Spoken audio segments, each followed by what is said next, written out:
नमस्कार, खबर उत्तराखंड में आप सभी का स्वागत है। बाबू आपके साथ यशी शुक्ला। रुक करेंगे खबरों का, लेकिन उससे पहले एक नजर सुर्खियों पर।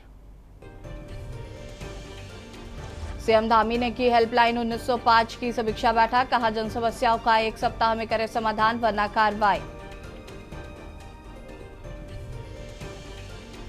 कांग्रेस अध्यक्ष खड़गे के उत्तराखंड दौरे से पहले देहरादून के 6 विधानसभा में होगी परिवर्तन संकल्प यात्रा, 8 अगस्त को हल्द्वानी में रैली। सावन के दूसरे दिन कांवड़ यात्रियों का उमड़ा जनसैलाब, सुरक्षा को लेकर पुलिस प्रशासन अलर्ट, अराजक तत्वों पर सख्त नजर। उत्तराखंड के 200 सरकारी स्कूलों में जारी रहेंगे व्यावसायिक पाठ्यक्रम, शिक्षा मंत्री डॉक्टर धन सिंह रावत ने दिए निर्देश। उत्तराखंड में बंद नहीं होंगे जरूरतमंदों के लिए बने 114 आरोग्य मंदिर, 1 अगस्त से नगर निकाय खुद चलाएंगे। उत्तराखंड में भारी बारिश और बाढ़ की चेतावनी, 7 जिलों में प्रशासन हाई अलर्ट पर, आज रुद्रप्रयाग में स्कूल बंद। आप देख रहे हैं के न्यूज, खबरों का सारथी। नैनीताल की तिब्बती मार्केट के पीछे बनी पालिका की दुकानों में आज सुबह तड़के हुई आग लगने से 3 दुकानें जलकर खाक हो गई। जिस वक्त आग लगी उसी वक्त कुछ कर्मचारी भी दुकान में थे, जिन्होंने किसी तरह से अपनी जान बचाई है। सूचना पर मौके पर पहुंची दमकल विभाग की टीम ने कड़ी मशक्कत के बाद आग पर काबू पाया। छोटू आके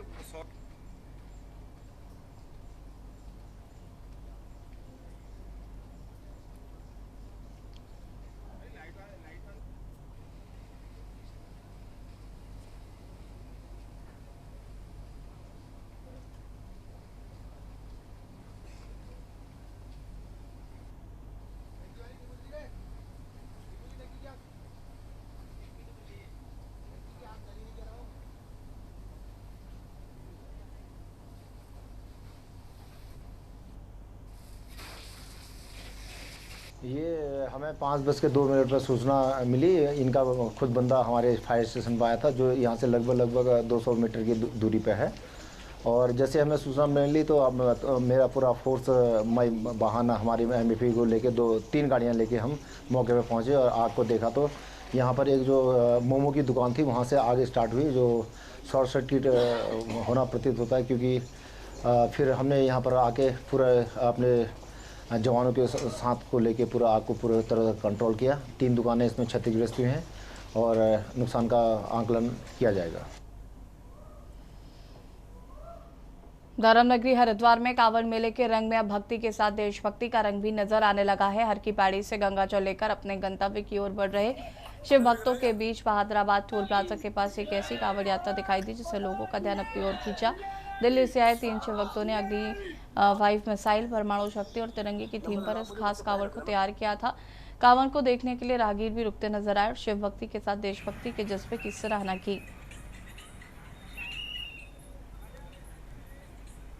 फिर कावड़ हमने इसलिए बनाई थी, कारगिल युद्ध हुआ था ना, तो उसको लेकर बनाई थी आर्मी का हौसला बुलंद करने के लिए। तो ये इसलिए बनाई थी कि आर्मी का हौसला बुलंद करे और आर्मी अर्जी करे। और मैं तो बहुत तगड़ा फैन हूँ अजीत डोभाल जी का, बहुत तगड़ा फैन हूँ अजीत डोभाल जी का, कि उनका फैन बहुत तगड़ा हूँ बचपन से मैं। कांवड़ में क्या क्या आपकी कौन सी है और बगल में परमाणु बम, न्यूक्लियर बम, ये इनको लेके आया था और बोले सारी कावड़ आर्मी को समर्पित है हमारी। इससे पहले भी आप 2025 में लेके आया था ब्रह्मोस कावड़ में मिसाइल लेके आया था, लेकिन इस बार हमने अलग करा, अग्नि 5 लेके आया, परमाणु बम लेके आया। क्या कहना चाहेंगे हमारे देश के जवानों के लिए आप? उन्होंने तो कुछ शब्द नहीं है बोलने के लिए।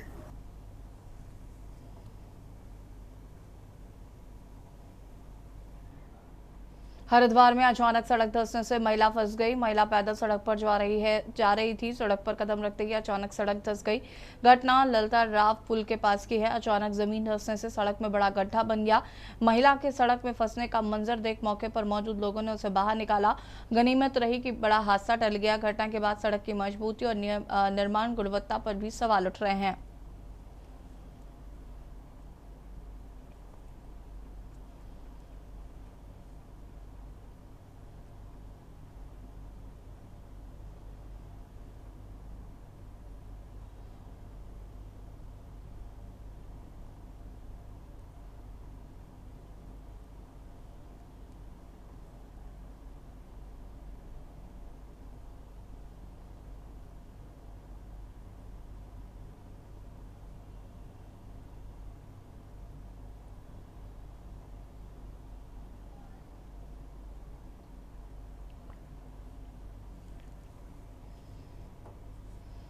हरिद्वार में गंगा स्नान के दौरान डूब रहे किशोर को एसडीआरएफ जवान ने बचाया। दरअसल नोएडा निवासी मयंक शर्मा स्नान के दौरान अचानक गहरे पानी में तेज बहाव की चपेट में आकर डूबने लगा। इसी दौरान ड्यूटी पर तैनात एसडीआरएफ जवान नितेश खेतवाल ने बिना देर किए गंगा में छलांग लगा दी और किशोर को सुरक्षित बाहर निकाल लिया। रेस्क्यू के बाद किशोर को परिजनों को सुपुर्द किया गया है।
भूमि उत्तराखंड के धर्म नगरी हरिद्वार में कांवड़ यात्रा शुरू हो गई है। साल भर के इंतजार के बाद उत्तराखंड सहित अन्य राज्यों में शिव भक्त गंगा जल लेने हरिद्वार पहुंचने लगे। पिछले साल 2025 में करीब 4.5 करोड़ शिव भक्तों ने हरिद्वार में गंगा में डुबकी लगाकर कांवड़ यात्रा का अलग रिकॉर्ड बनाया था। वहीं इस बार भी यात्रा 30 जुलाई से शुरू हुई है और अनुमान है कि भक्तों की संख्या और बढ़ने वाली है और आज सावन के पहले दिन से शुरू होकर सावन शिवरात्रि पर अंतिम जलाभिषेक के साथ अपने चरम पर कांवड़ यात्रा पहुंचेगी।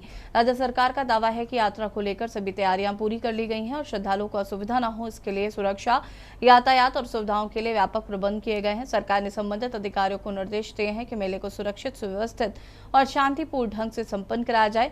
यही नहीं बल्कि भीड़ नियंत्रण, निगरानी और आपदा प्रबंधन के लिए AI जैसी तकनीकों के उपयोग पर भी जोर दिया गया है। देखिए रिपोर्ट। सावन की पहली बूंद के साथ ही धर्म नगरी हरिद्वार में आस्था का सैलाब उमड़ पड़ा है और कांवड़ यात्रा व मेले की शुरुआत हो गई है। उत्तराखंड सहित देश भर से लाखों शिव भक्त गंगा जल लेने हरिद्वार पहुंच रहे हैं। पिछले साल कांवड़ मेले के दौरान 4.5 करोड़ से ज्यादा कांवड़ियों ने रिकॉर्ड बनाया था और इस बार 30 जुलाई से शुरू हुई यात्रा में उससे भी ज्यादा भीड़ की उम्मीद है, जिसके चलते सुरक्षा, यातायात और सुविधाओं को पुख्ता करने के लिए अधिकारियों को निर्देश दिए गए हैं और सभी तैयारियां पूरी होने का दावा भी किया गया। लेकिन दूसरी ओर आस्था के इस मेले पर सियासत भी शुरू हो चुकी है। विपक्ष सरकार के दावों पर सवाल उठा रहा है और जिसके चलते विपक्ष का कहना है कि सरकार हर विषय पर दावे करती है, लेकिन दावे कागजों तक तो ठीक रहते हैं, लेकिन कांवड़ यात्रा के पीक पर होने पर सभी दावों की पोल खुल जाती है, जिस पर सत्ता पक्ष भी प्रतिक्रिया देता नजर आ रहा है। कांवड़ यात्रा बहुत अच्छी हो और सभी प्रबंध हमारा प्रशासन के द्वारा किए गए, सरकार के द्वारा किए गए। हम कोशिश कर रहे हैं कि हर बार की तरह सभी शिव भक्त कांवड़ियों का हम यहाँ स्वागत करेंगे। बस सभी से हमारा यही अनुरोध है कि जो यात्रा है उनकी यात्रा अच्छी हो, सुखद हो, सरल हो, सुरक्षित हो, लेकिन उनकी यात्रा अन्य लोगों के लिए भी सुखद हो, उसमें किसी के कारण से किसी का व्यवधान न हो। इन बातों का भी हम सब क्या प्लानिंग है, क्या कार्रवाई की गई है और मुझे अत्यंत खुशी है कि बहुत विस्तार से इस कांवड़ यात्रा में हमारे कांवड़ श्रद्धालुओं को एक आनंद आए, उसके लिए बहुत सुंदर काम किया गया है, बहुत ही विस्तार से। और ये ऐसा नहीं है कि हम पहली बार कर रहे हैं, पिछले साल जो लेसन लर्न किए थे उनको एक बार फिर खंगाला कि पिछले साल में क्या लेसन थे। और यही कहना चाहूँगा कि आपका जो कावड़ उठाते हैं वो एक हिसाब किताब से उठाएं। कभी कभी मैं देखता हूँ छोटे छोटे बच्चे हैं लेकिन इतना हैवी है, तो वो थोड़ा हमारे को सोशल पॉइंट ऑफ व्यू से देखना पड़ेगा। पहले मैं ये कहना चाहता हूँ, हमारे योगी जी बाबा जी है जो बैठे हैं, उनके होते हुए कोई चीज़ प्रशासन सब ओके बाबा की दया आता है, ठीक है। उसके बाद में यहाँ पे भंडारे की जो भी रोड की सब सुविधा अवेलेबल है।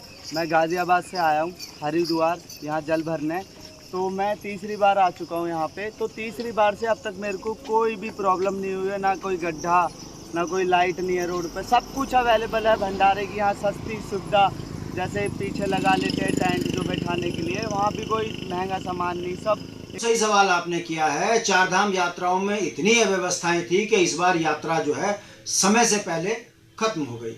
उसी तरीके से अगर आप देखेंगे, कावड़ यात्रा शुरू हो चुकी है, सावन का महीना है, ऐसे में हरिद्वार के अंदर जिस तरीके से जनमानस वहाँ पर खड़ा है, उनको वो तमाम सुविधाएं जो मिलनी चाहिए, चाहे वो इलाज से संबंधित हो या यातायात से संबंधित हो, इस पर सरकार फेल होती हुई नजर आ रही है। यमकेश्वर विधानसभा के अंदर तमाम ग्रामीण जो हैं अपने घरों में कैद हो चुके हैं। तमाम कावड़िए, चाहे वो हरियाणा से हों, उत्तर प्रदेश के अन्य जनपदों से हों, वो गंगा जल लेकर नीलकंठ महादेव की यात्रा पर हैं। ऐसे में एक हफ्ते बहुत बुरी स्थिति यमकेश्वर विधानसभा की हो जाती है। हमारी सरकार से समय समय पर ये मांग रही है कि कावड़ यात्रियों के लिए शौचालय और नहाने की व्यवस्थाएं होनी चाहिए।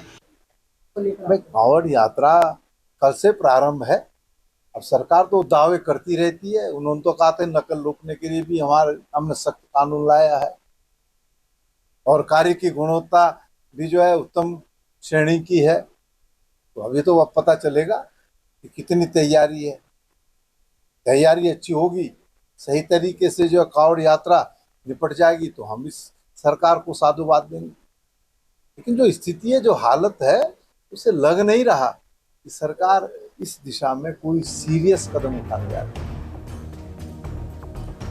देवभूमि उत्तराखंड में सावन की शुरुआत के साथ ही धर्म नगरी हरिद्वार में कांवड़ यात्रा शुरू हो गई है और आस्था का यह सैलाब अब हर दिन बढ़ता दिखने को मिल रहा है। पिछले साल 4.5 करोड़ से ज्यादा श्रद्धालुओं ने रिकॉर्ड बनाया था। वहीं इस बार आंकड़े को पार करने की उम्मीद है। राज्य सरकार ने सुरक्षा, यातायात और मूलभूत सुविधाओं को लेकर पुख्ता इंतजामों का दावा किया है। सरकार का कहना है कि मेले को सुरक्षित और सुव्यवस्थित बनाना सर्वोच्च प्राथमिकता है। वहीं विपक्ष सरकार के दावों पर सवाल उठा रहा है। विपक्ष का आरोप है कि अभी सभी कागजों पर ठीक है, लेकिन जैसे जैसे भीड़ बढ़ेगी, जमीन पर इंतजामों की असल हकीकत सामने आ जाएगी। विपक्ष का सवाल भी जायज है कि क्या ये इंतजाम कागजों तक ही सीमित रहेंगे या फिर जमीन पर भी दिखाई देंगे। आखिर में फैसला श्रद्धालुओं की सुविधा और सुरक्षा से होगा। अगर यात्रा शांतिपूर्ण और सुव्यवस्थित रही तो ये आस्था की मिसाल बनेगी, और अगर अव्यवस्था हुई तो सवाल सरकार से ही पूछा जाएगा। फिलहाल सभी की नजर कांवड़ मेले की तैयारियों पर लगी हुई है। देखने वाली बात तो ये होगी कि कौन कितने सही रहने वाले हैं और सरकार के दावे या विपक्ष के सवाल। ये बड़ा गंभीर सवाल है। Uttarakhand desk report. और यहाँ रुकेंगे छोटे से ब्रेक के लिए, जल्द हाजिर होता है।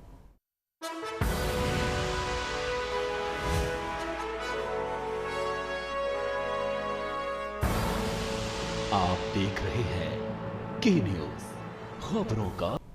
ब्रेक के बाद एक बार फिर से आप सभी का स्वागत है। हल्द्वानी में जिलाधिकारी द्वारा चौनक तहसील और उप जिलाधिकारी कार्यालय में छापा मारा गया। इस दौरान कर्मचारियों में हड़कंप मच गया। जिलाधिकारी ने तहसील में जमीनों की पैमाइश के लिए किए जाने वाले आवेदनों की फाइलों की जानकारी ली है, जिसमें तहसील कर्मियों द्वारा घोर लापरवाही उजागर हुई। कर्मचारियों द्वारा 2 दिन में किया जाने वाला काम 1 साल में से अधिक समय लगाया गया है। इसके बाद जिलाधिकारी एसडीएम कार्यालय के पहुंचे, जहां उन्होंने तहसील से आए फाइलों का मुआयना किया।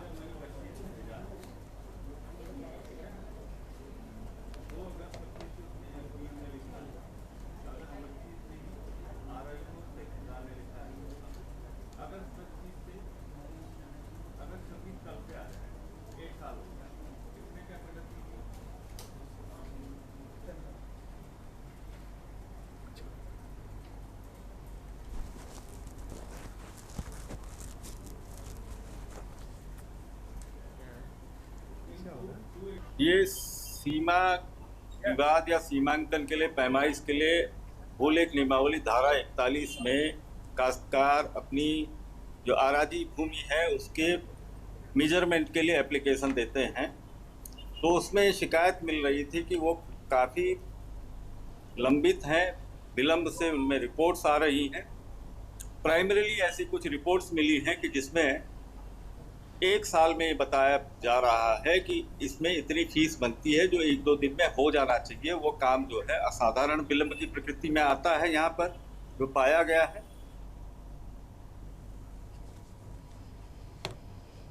हरिद्वार में कांवड़ यात्रा को लेकर सुरक्षा व्यवस्था पूरी तरीके से हाई अलर्ट पर है। एसपी सिटी अभय सिंह ने बताया कि श्रद्धालुओं की सुरक्षा और सुगम यातायात के लिए पूरी धर्मनगरी को 18 सुपर जोन, 40 जोन और 141 सेक्टरों में विभाजित किया गया, जहां पर पुलिस की लगातार निगरानी रहेगी। इसके अलावा फायर ब्रिगेड, चल पुलिस, एसडीआरएफ, एनडीआरएफ और सीएपीएफ की 13 कंपनियां भी तैनात रहेंगी। डाक कांवड़ और बाइक कांवड़ के बढ़ते दबाव को देखते हुए 3 चरणों का डाइवर्जन प्लान भी तैयार किया गया है।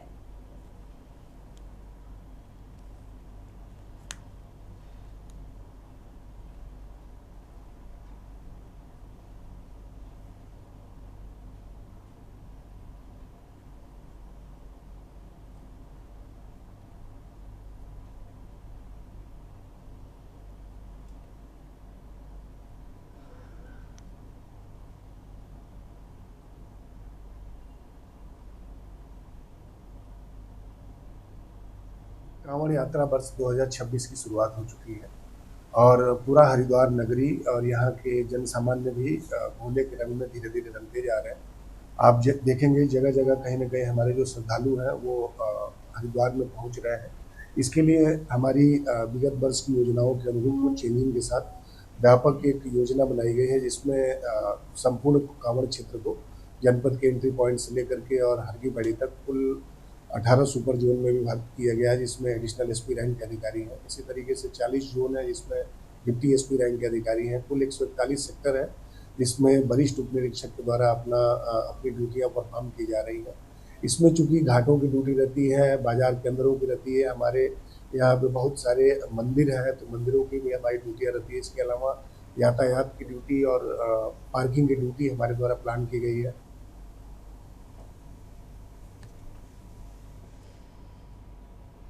पवित्र सावन महीने के पहले दिन ही हरिद्वार में मौसम ने करवट ली है। आज सुबह से ही तेज और मूसलाधार बारिश का दौर लगातार जारी है। हालांकि ये भारी बारिश भी शिव भक्तों के हौसले और उत्साह को डिगा नहीं सकी। बम बम भोले के गगनभेदी जय घोष के साथ हजारों कांवड़िया जल लेकर अपने गंतव्य की ओर रवाना हो गए।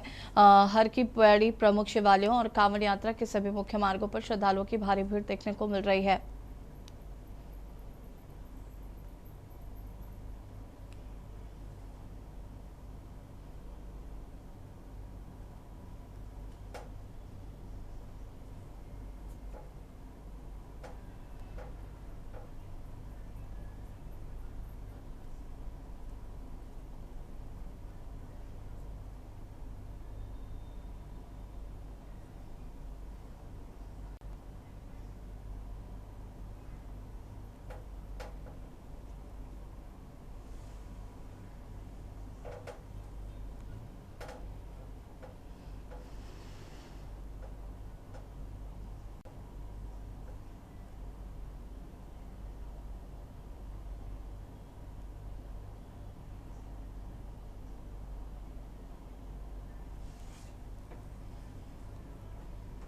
खबर नैनीताल से, जहां पर उत्तराखंड हाईकोर्ट में सोशल मीडिया पर फर्जी आईडी बनाकर आपत्तिजनक वीडियो वायरल करने, पैसों की वसूली और शिकायत पर त्वरित कार्रवाई न होने से जुड़े जनहित याचिका पर सुनवाई हुई। सुनवाई के दौरान मीडिया की ओर से अदालत को बताया गया कि सोशल मीडिया प्लेटफॉर्म के नियमों में संशोधन कर शिकायतों पर तेजी से कार्रवाई की जा रही है। हाईकोर्ट की खंडपीठ ने याचिकाकर्ता से कहा कि यदि वर्तमान व्यवस्था में कोई खामियां हैं तो वो अपने सुझाव अदालत के समक्ष रखें ताकि ऐसे मामलों पर प्रभावी रोक लगाई जा सके।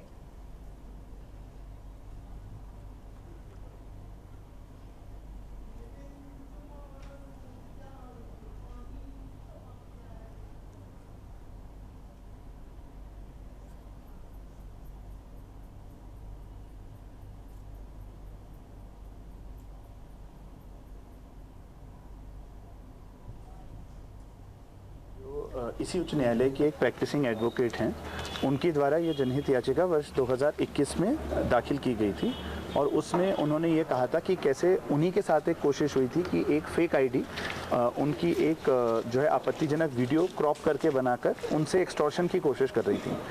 अब क्योंकि वो तो अधिवक्ता थे, वो थोड़े जागरूक थे, तो उन्होंने इसको इमीडिएटली रिपोर्ट किया फेसबुक को, लेकिन फेसबुक ने भी उस ऑफेंडिंग मटेरियल को हटाने में बहुत समय लगाया और इस बीच वो ऑफेंडिंग मटेरियल उनके सभी मित्रगणों को, उनके परिवारजनों को, सबको बड़ी सुनियोजित तरीके से भेज दिया गया।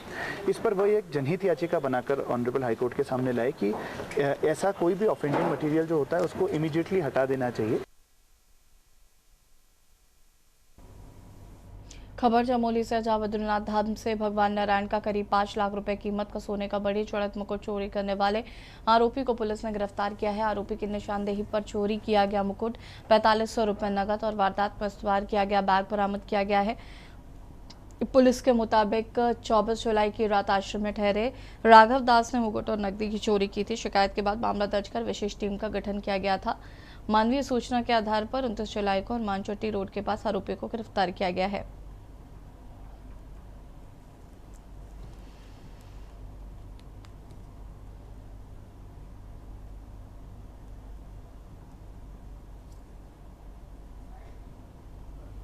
होने वाली घटनाओं को शासन द्वारा नियमित रूप से संज्ञान में लिया जाता है और दिनांक 27 जुलाई 2026 को श्री बद्रीनाथ धाम स्थित ब्रह्मर्षि साधना संघ आश्रम ब्रह्म कपाल के ब्रह्मचारी भगवत दास द्वारा एक तहरीर बद्रीनाथ कोतवाली में दी गई कि वहाँ मंदिर में जो मूर्ति थी भगवान नारायण की, उसका एक 5 लाख मूल्य का सोने का मुकुट जिसमें कि हीरा जड़ा हुआ था एवं कुछ नकदी वहाँ पर भजन कीर्तन हेतु शरण लेने वाले एक तथाकथित साधु राघव दास ने चोरी कर ली है। और खबर उत्तराखंड में फिलहाल इतना ही। देखते रहिए के न्यूज़ इंडिया। नमस्कार।